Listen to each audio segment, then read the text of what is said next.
à vos stylos ou vos souris, en attendant de sortir chéquier ou carte bancaire. À partir d'aujourd'hui mardi 10 avril, plus de 37 millions de foyers fiscaux vont devoir déclarer à l'administration leurs revenus perçus en 2017, par courrier ou sur le site des impôts. La télédéclaration est déjà obligatoire depuis 2016, au-delà d'un certain seuil de revenus. Le gouvernement a descendu cette année ce plancher à 15,000 € par foyer fiscal, contre 28,000 € en 2017.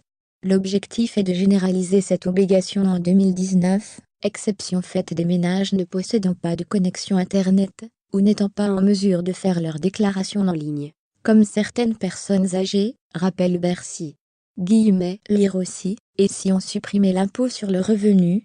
Dernière campagne avant le prélèvement à la source. La campagne d'imposition 2018 doit par ailleurs permettre d'enclencher la réforme du prélèvement à la source, qui prévoit que l'impôt soit collecté directement sur les salaires ou les pensions, et non plus acquitté un an après.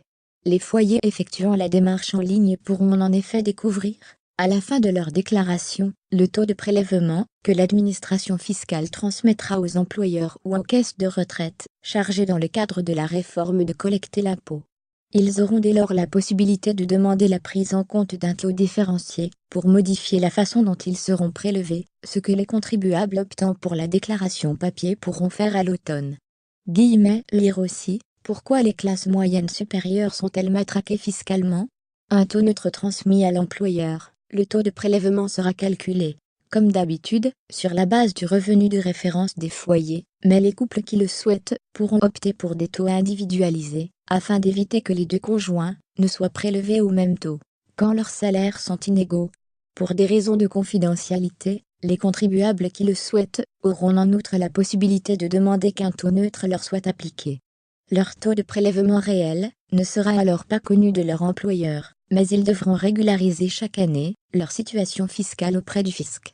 Cette réforme, aussi complexe que délicate, suscite de fortes réticences chez les chefs d'entreprise, qui estiment ne pas avoir à se transformer en percepteurs d'impôts, et s'inquiètent d'un effet psychologiquement terrible pour les salariés, qui vont voir leur salaire baisser le 1er janvier 2019.